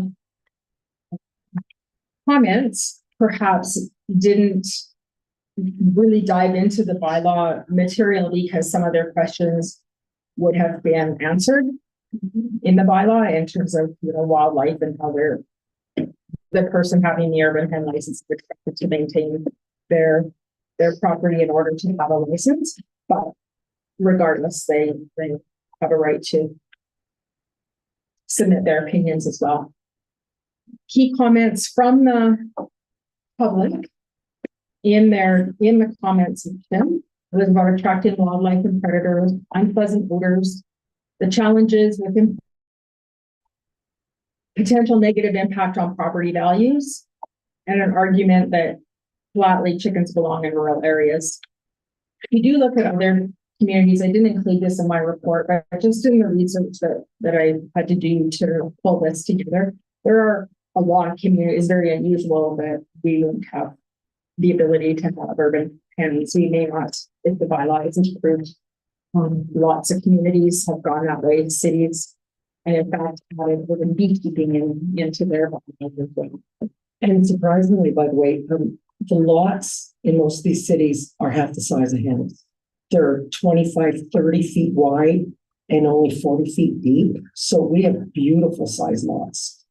Yeah, I don't know what their capacity is with their enforcement teams and development teams to maintain and keep up with all of that part of it. I have no idea. And it's not just larger centers, it's centers. Well, probably the ones that I looked at were probably a little bit bigger than us. I'm not going to go through the report page by page.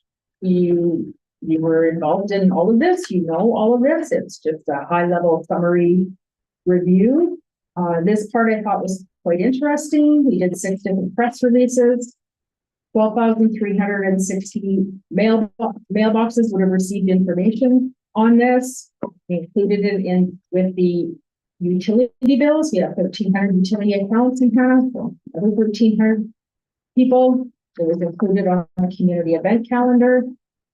It went into our flyers about 4 times, so that's 4,800 flyers out there. And it was on the kiosk for 6 different weeks, changing it up. So I'm not sure how else we can help informed people. Yeah, if you're not looking for it, I guess majority of those that responded, only 2% lived outside town limits. So that was positive to me that the majority are Hanna residents, since that's what the bylaw is for.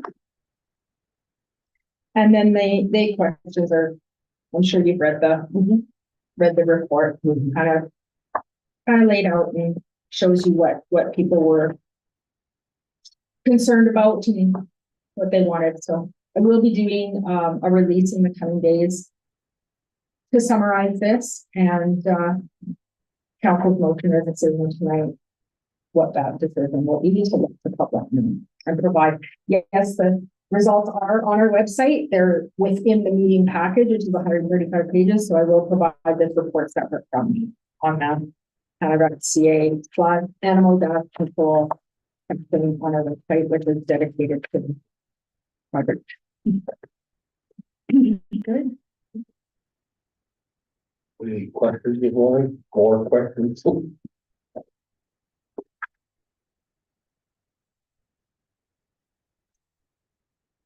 Hearing none. Council accept the report titled what we heard, animal control bylaw in 35 for information later. We got that good. I just need to vote are accepted. All in favor? Vote carried. The second recommended motion is council directed to remove the sections and fees on urban and keeping in the draft animal control bylaw in 35/2024 and revise the existing animal control bylaws 835 to today's standards before bringing the later back to council for a second and third reading. Would you like discussion before making? Yeah, well, we gotta make a motion in this stuff. Council Gold makes the motion, discussion, Council Olson. I just want to say my piece on it. Absolutely.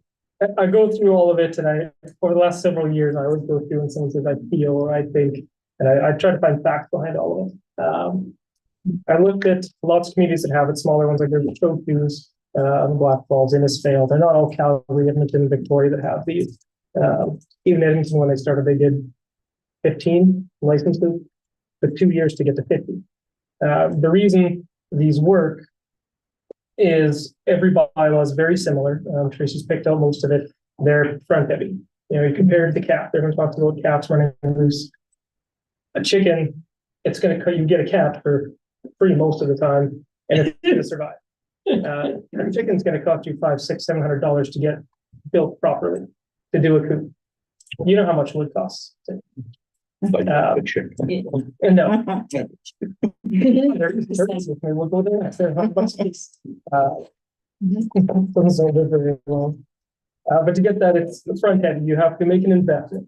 That's why in all these communities, you don't get every second house getting chickens. It's going to be, my guess would be 5 in the entire town of Hanna. They would actually follow through quite quickly.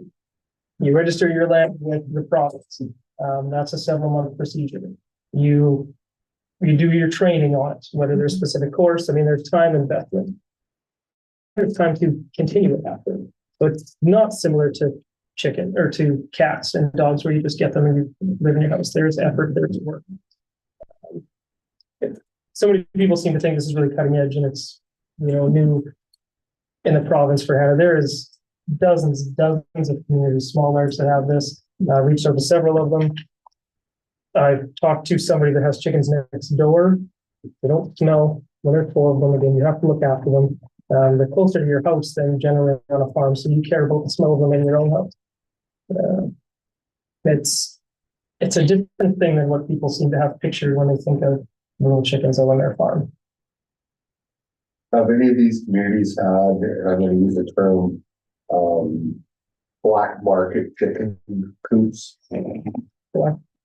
Well, people just put up chicken coop without doing all of the.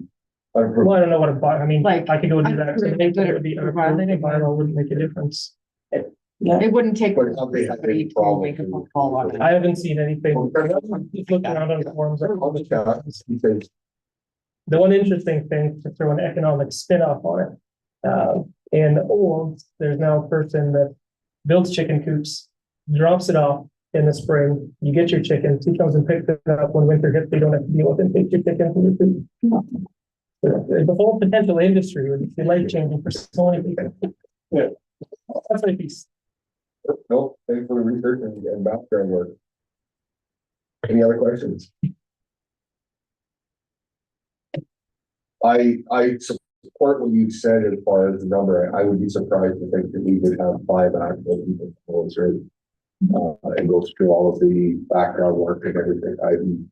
I'm to be honest, like 2 or 3 would be probably. People realize it's a lot of work. Yeah. Council could put limitations in the bottom. Most places do start with a pilot project. So you could pilot it. And really truly, that would be my comment as well. I hesitated because we had folks that came in and said, you can't even have one chicken, it smells horrible. I'm thinking, but there's towns all over the place, so I started, like Councilor Olsen did, and I started looking. And lots of little towns have it, and there's absolutely no articles Feedback. or anything negative. Because it's the responsible people, the ones who have the 17 cats, they don't have chickens, they deal just with their cats. And really truly at the end of the day, especially if there's programs like that, it'd be even better. But I was hesitant, but as I read through and discovered how many towns, really not that bad. And again, our lot sizes are so good. Okay, What you think? all in favor of the motion? Carried. Bylaws, nothing. Council reports. Cole, we got your page here.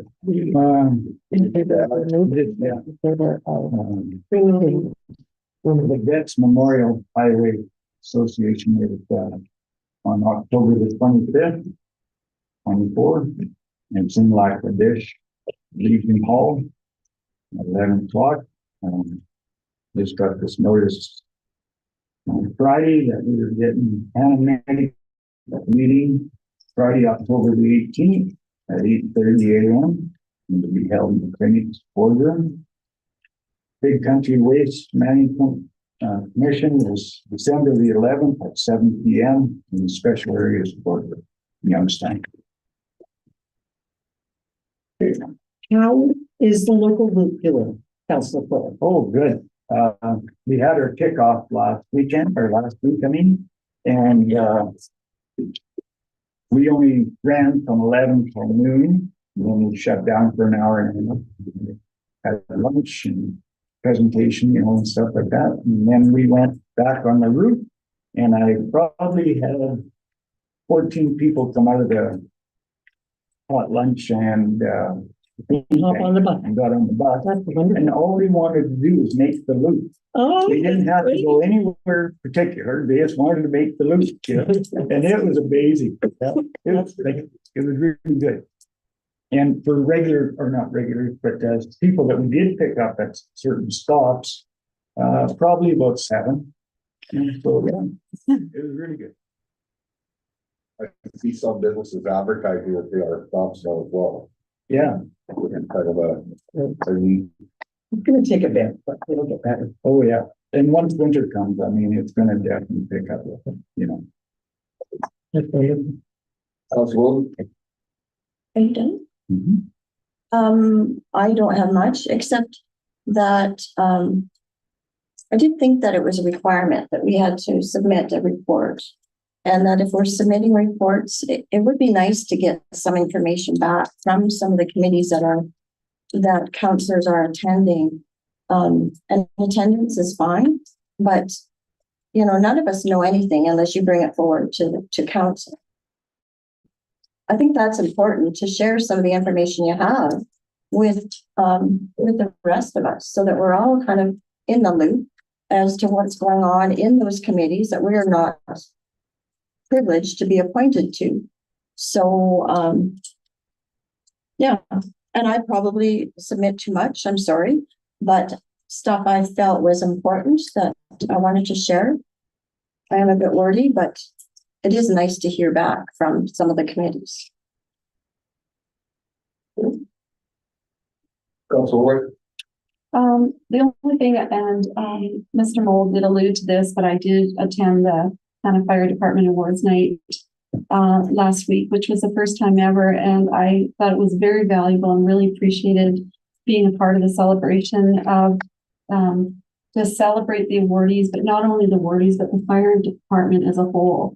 They were all there in uniform and presented themselves very well. And it was a very lovely evening. It was short and sweet. They had a barbecue, and the word presentations were very well done. I just appreciated having the opportunity to thank those that serve in our community at the level they do. And I had this thought in my mind the whole time is you don't really have, didn't really understand the appreciation that I had for you till I needed you one time. And that time, you know what, that kind of, yeah, just, you really have an understanding then how much we really need to depend on them. And they're always, prepared and available at any time. So thank you for that celebration, and thank you for inviting us and letting us be a part of that, because it was very valuable, I thought, too. So thank you. Thanks again for coming. We hadn't done one in quite a while. Probably should have done one right about the time COVID hit, and like everything else got derailed and pushed back, and you couldn't get the medals because they quit doing them for a while now. So I think our last one was 9 years prior since we've done a full medal ceremony here. I think it was kind of cool because the longest standing awards was how many years? Like some of these firefighters. 2 bars were given out on the 12-year service medals to myself and Kelly Peterson. Yeah, it's pretty remarkable the amount of time and years that some of these firefighters have been in. And those behind were 34 years.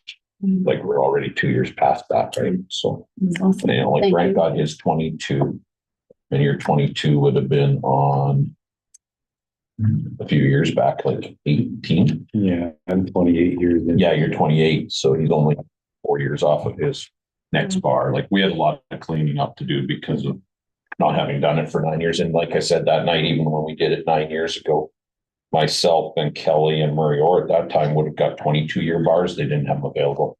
When we were applying, all they were doing was 12-year medals. So they do a provincial medal of 12 years, and then another bar at 22, 32, and then a bar at 40, and then a bar at 50. Somewhere in there, they decided to go 10-year. Yeah, don't ask. And then the federal ones. No, not sitting on any of that committee right now. But the federal one is 20 years to get the exemplary service, and then bars at 30, 40, 50. And there's a brand new volunteer one that just was released Monday that I haven't even had a chance to get my head around or see how that's going to play out for us. Yeah, that's awesome. Thank you for that.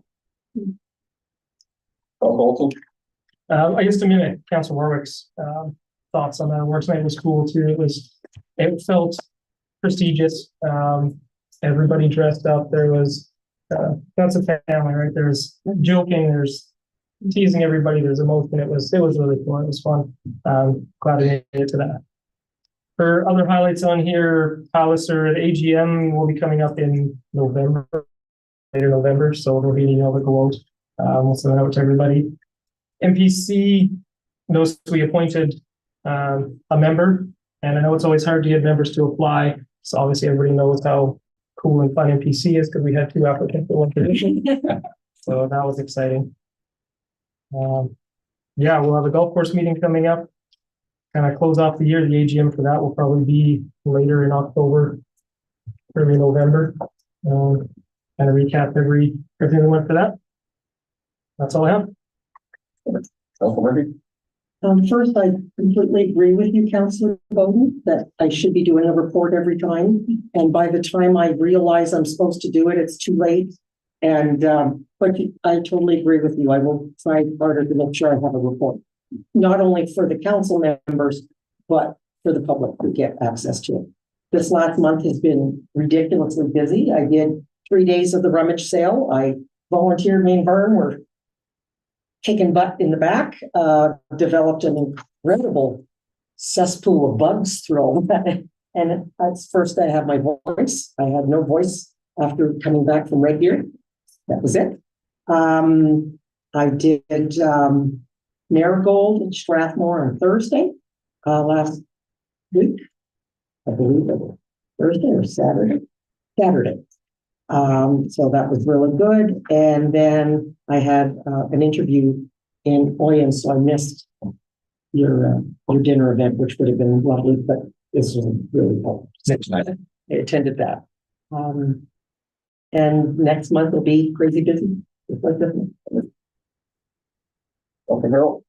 Oh, I attended our local meeting and did 3 days up in Red Deer. That was informative, and a lot of people. amazing how many school trustees become counselors. Different ways. But, no, it was informative and it was nice there to meet our MLA and, sit there with, the RCMP commissioner to discuss our town issues. And, I hope we see some results after that.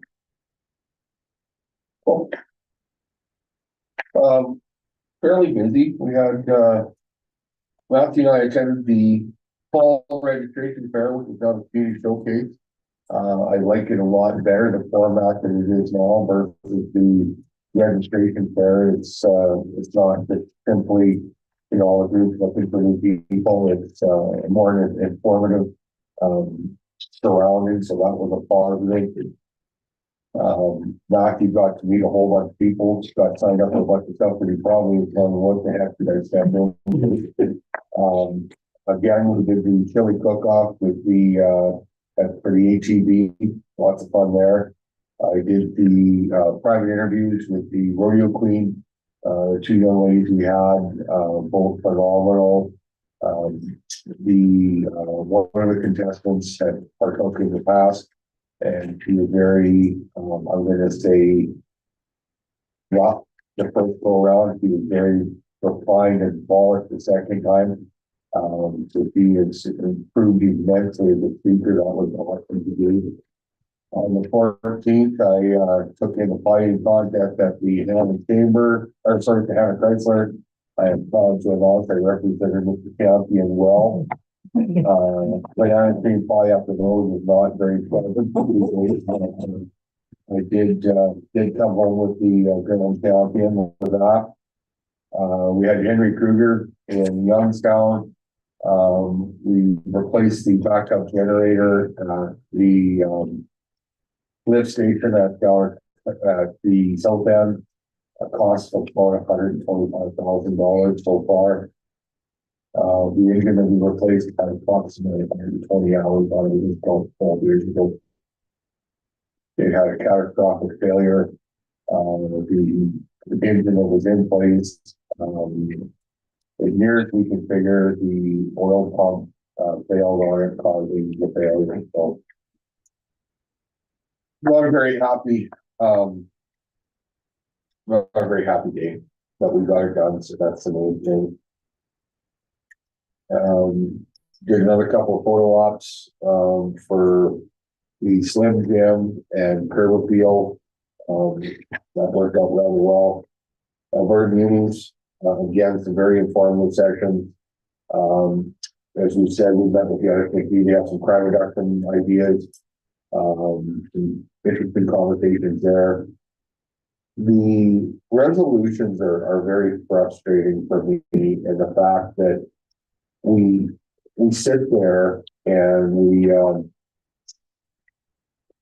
look at 40 resolutions and they're all asking for money, and there's only so many dollars in the pot. And I talked to Tyler a little bit, Gavin being the president of Alberta News, and I voiced my concern in the fact that this is an event where we're supposed to be community, and yet most of the resolutions were very municipal or oriented BBB. And I'll use some words I heard from Mr. Horner a few years ago, about a year ago actually.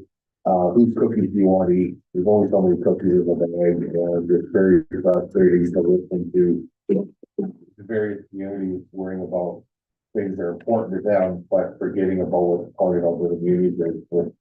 Those are the observations I have.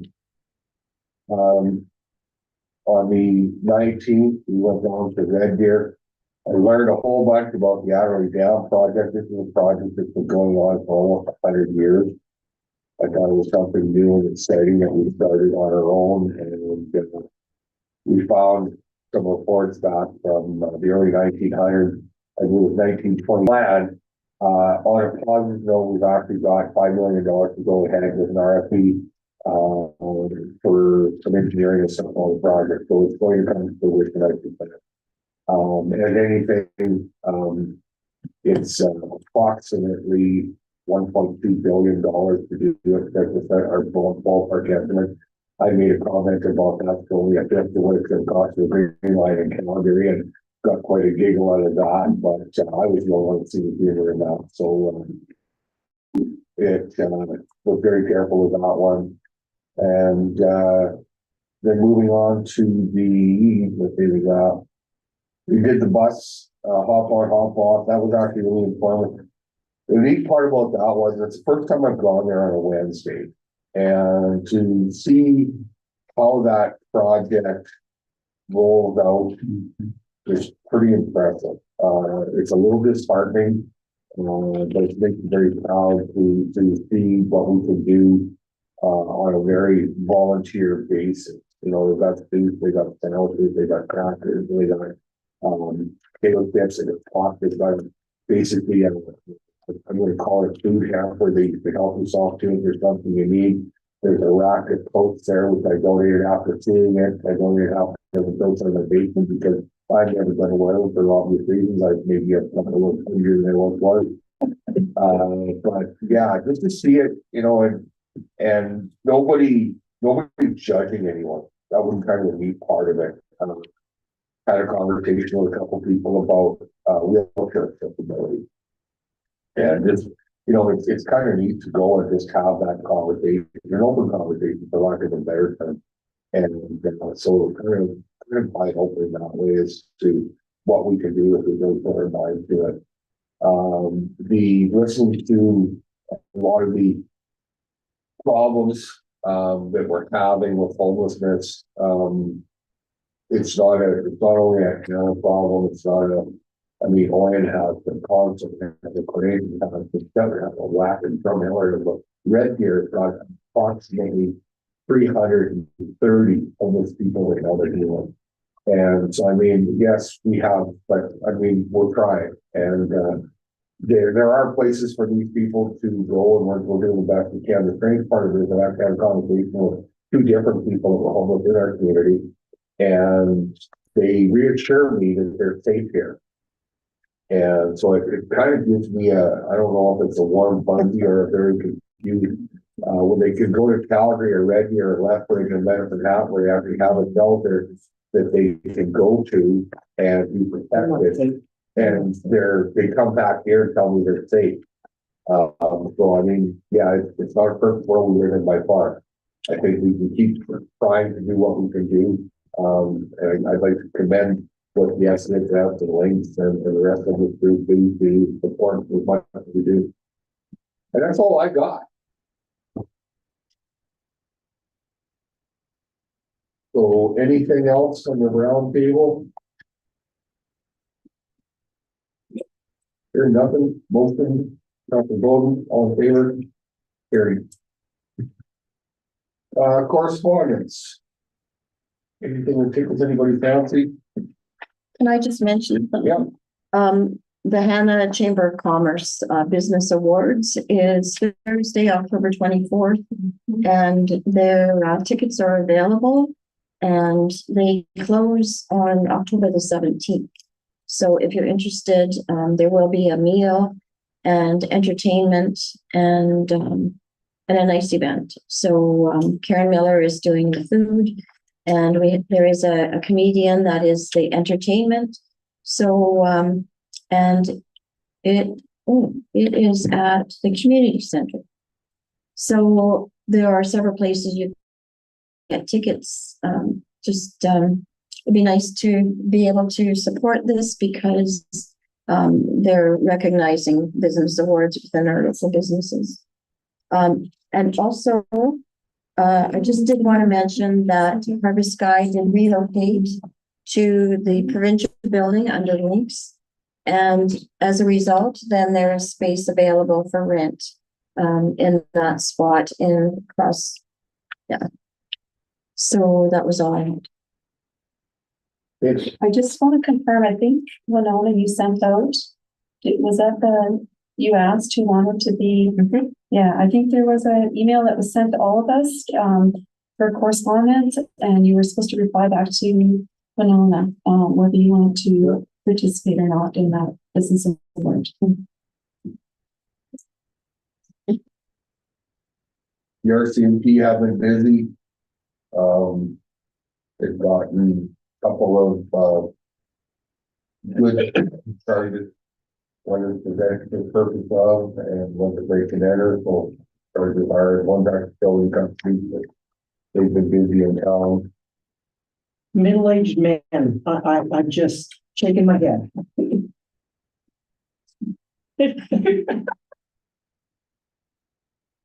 Shameful. Marigold, whether he wants to do that. It was interesting, I talked to one of the Marigold people, and, they were complaining about travel for the board, and I said, well, it doesn't matter where the board meetings are, somebody has to travel. And the only way it doesn't happen is that it doesn't exist, and so I explained it to her a little bit later. Their goal is that they're always consistent. I have no idea about what it is for all music, so. And the meeting in August, which was related to this one, and then I'm the chair of the HR committee, and every time, oh, my year's up. I would like to nominate, and I'm back on it again, so I'm on. That's all. So motion to accept correspondence for information from the road, all in favor, carried. And Victory folks, I will go. We have a motion for that? Motion going close to the council board, 7:57. Thank you. For coming, Gary. Already left. Yeah.